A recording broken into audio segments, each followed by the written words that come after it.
All right, y'all. What's going on? Ooh, y'all better not let them come back. I'm sorry, y'all. He's again watching whatever in the background. I'm, He's I'm, staring at the screen with no volume on for some sport. What is I'm, it? I'm South watching Carolina versus Iowa? the national championship of women's basketball, and I'm rooting Yay. for South Carolina. South Um, Carolina. yeah, so I mean, they're winning right now, But we and don't want them. But it's we it's don't want it's them. not a big It's not a lead. big margin. No, it's not. I mean, it's 4 minutes, 4.5 minutes left, but again, that's what's going on. Anyway, it's not Okay, what we're all here right. for. Getting back to the episode. We are here Yes. to talk about one of the biggest questions that I mean, it's probably second to, uh, a lot of people ask, how did you find the one? How do you know this is your person? Things like this, so on and so on. You hear it from definitely a lot of single folk. Like, how do you know this is your person? How do you know this is the one, right? Um, the next question that you probably get the most is, how did you decide, or how did you know, Well, why did you? you know, why did you choose to have a kid? Yeah. You know what I mean? And it's interesting because a little bit of a background is that we live in a day and age where there's the options are limitless for how you want to live your life, right? I don't think it's not that they haven't always been so, but they're more acceptable for you. As society is more acceptable for you to choose to live your life any which way, right?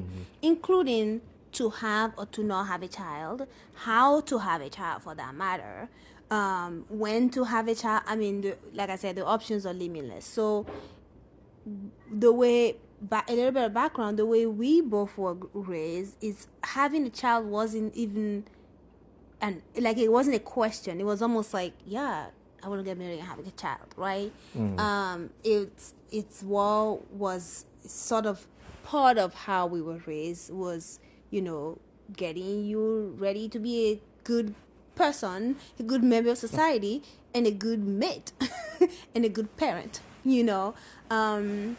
and so for better or worse, regardless of how you feel about that, that's just how it was.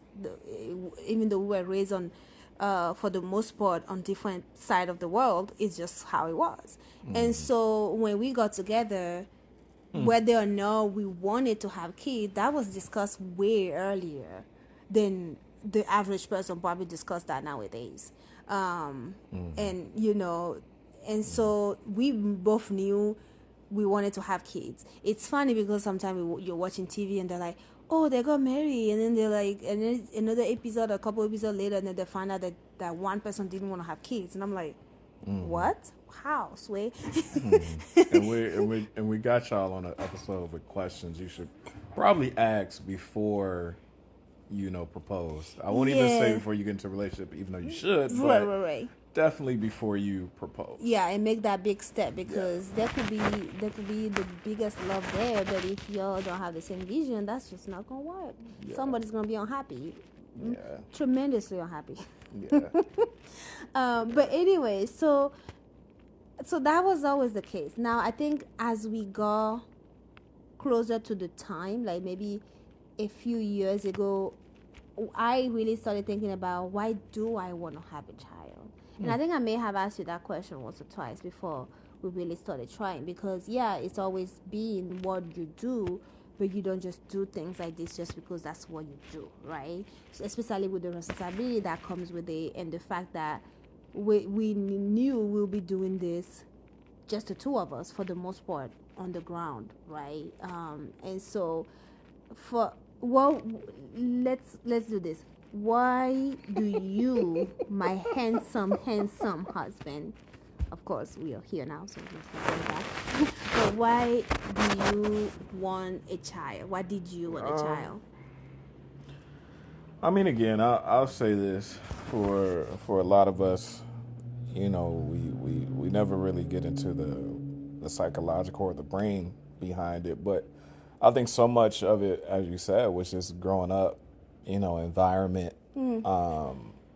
just what I'd been conditioned and told, over and over and over again. And again, I think whether that had been the case or not, I still would have wanted children, even if I didn't grow up in an environment, because even if, I never grew up with all those, I guess, messages and things saying, hey, this is what happens. This is what you do with a kid. I think because of the way my mom raised me, you know what I'm saying, and how much love she had, and not just, because I know other family members will hear this, not just my mom, but, mom is always number one. You know what I'm saying? I mean, but clearly moms can't do it without a village. You know what I'm saying? So, shouts out to all the family that put in the time, put in the work, put in the effort to make sure that, I became the man that I am today. But in terms of when you and I got together, I just felt it was easy. You know what I'm saying? Out of all the things I could have thought about, before having a child or who to have a child with or whatever, it was extremely easy because I knew you were raised the same way I was raised. I knew that even though we didn't see eye to eye or on the same page on some things, on enough things when it came to a child, we knew, okay, this is what we want to do. This is how we want to do it. This is what's best for our family. You know what I mean?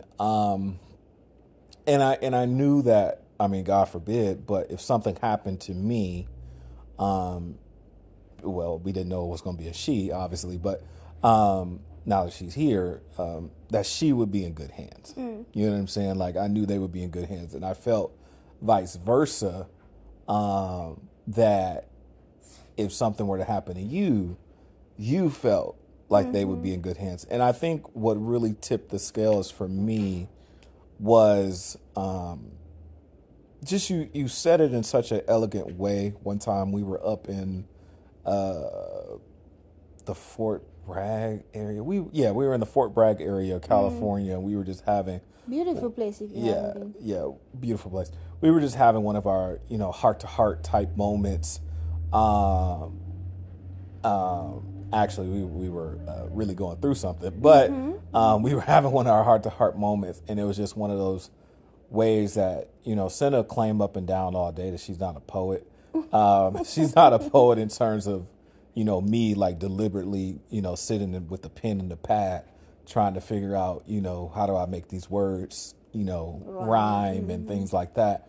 But she does have her poetic moments, and I think those were just one of those moments where she was like, I just knew that us doing this thing would just be more fun than me doing it with anybody else.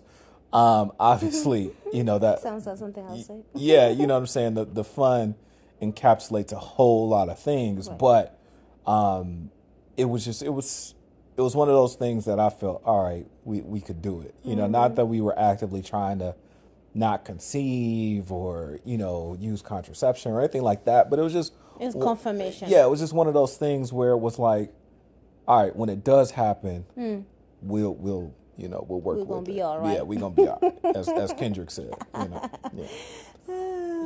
Yeah. So that was my honest, just perspective on it. I just figured, and Senna will tell you this if y'all don't figure it out. I haven't listened to enough episodes of our podcast. I'm more of a always go with the flow kind of guy. Like I've always been cool. I hate to, I guess not hate, but that's just the best way to describe it. I've never been one of those, I'm stress about it. I'll plan some stuff, clearly not as much as Senna would like me to, but no. It's okay though. But that's why she's here. But I'm always a very let's go with the flow. Whatever the flow is, let's go with the flow. And I know that's a very artsy, very creative way. I know my type A personalities are like, oh, you're streaking in your soul right now. How about we create the flow and then go with it? But that's not the flow. You can't create the flow. Yes, Nobody you can. created. You plan the flow. No, you can't create plan the flow. What Yes, you can do is you can create the environment for the flow. I like to create the See, flow. there you go.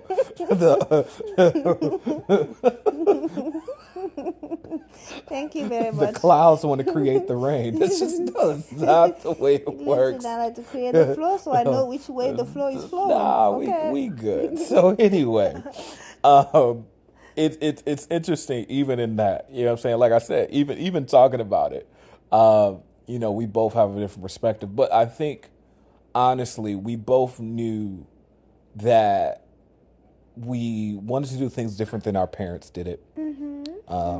Even though they did a lot of good. We were both raised by our moms primarily. But, we also are wise enough and honest enough to say our moms made some mistakes. Now, those mistakes, could be partly because, they were single moms. But a lot of it is just from the perspective of, we'll never know what it's like to be a single parent, but we can see, especially in their shoes and those days. yeah, in those shoes in those days, how you had to make the best call at the time. Whatever the best decision was at the time, that was the decision. And it didn't, necessarily mess us up. At least we don't think. But you know what I mean? It was just one of those things that we are in a grateful position and privileged to say we don't necessarily have to make those calls. We can lean on each other and say, okay, what do you think would be the best call or the best decision in this situation? You know what I mean? So that, again, that's me. You know what I mean?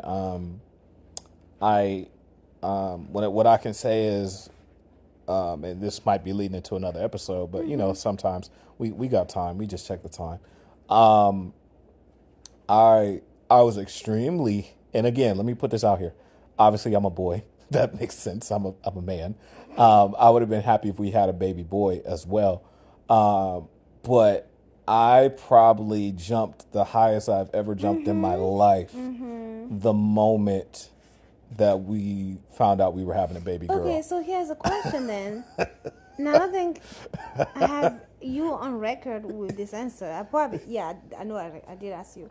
Yeah. But why did you, like you said, we both would have been fine. And I would have leaped. Yeah. Yeah, because especially by the time this was happening, we've been through some stuff. So we're just healthy baby is all we need. Right.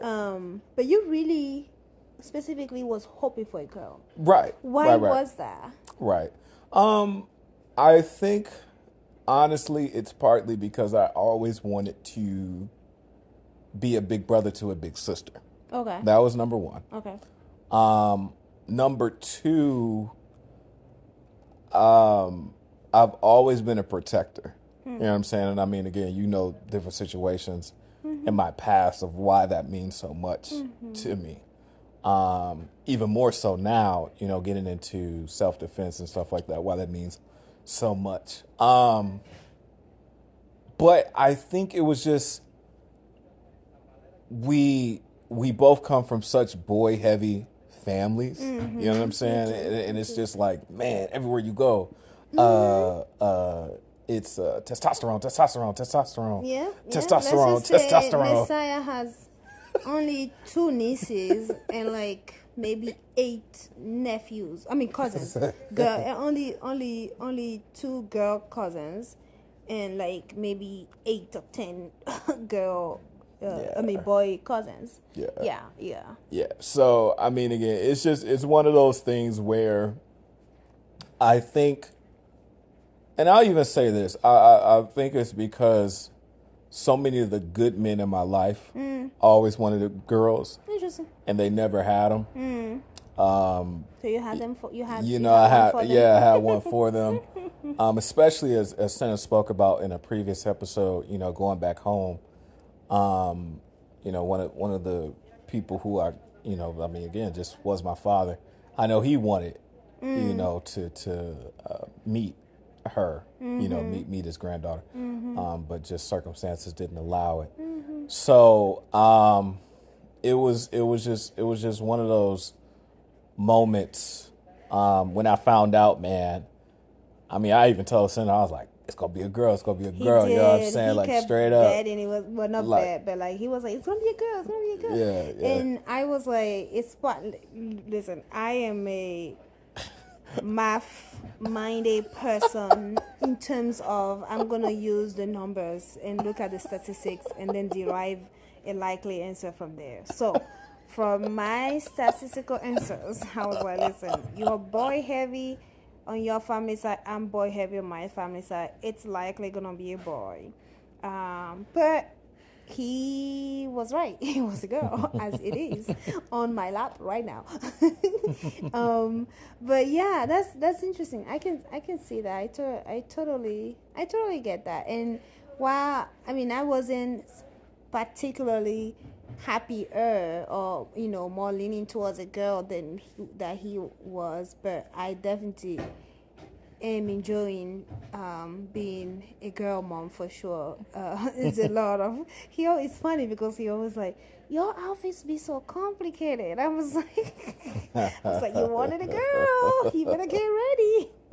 Yeah. I mean, I will say this. I know, in terms of outfits and styles and hair and all that sort of stuff, it is way more work. Because my mom, and I think even more so, my mom wanted a girl at first as well. And she was like, once she found out she had a boy, she was like, whew, you know what I'm saying, because she saw just how much work little girls take. And I guess some part of me always enjoys the work, enjoys the You effort. are not low maintenance. Yeah, nah, I'm not, man. I don't get it though. I don't get it. But it's definitely a thing that we're enjoying being girl parents. Like I don't know, man. I can't say that we've taken her anywhere outside of the house any day without getting Yeah, yeah, yeah, yeah. Oh, and I know Yeah. that's not just because she's a girl. That's just baby. Like I remember us doing that every time we see a baby, even if we don't, even if when we're not close to the parents to tell them, "Oh, you have a beautiful baby," we just tell each other, "Oh, that's a beautiful girl over there. That's a beautiful," So that's just what you do with babies. But I guess this being our first round, I really underestimated how many you get, and how old is she, or how old are they? Because I don't dress her in all pink all the time, and even her blankets are not all pink. And so one thing I will say, if you have a girl and you happen to not be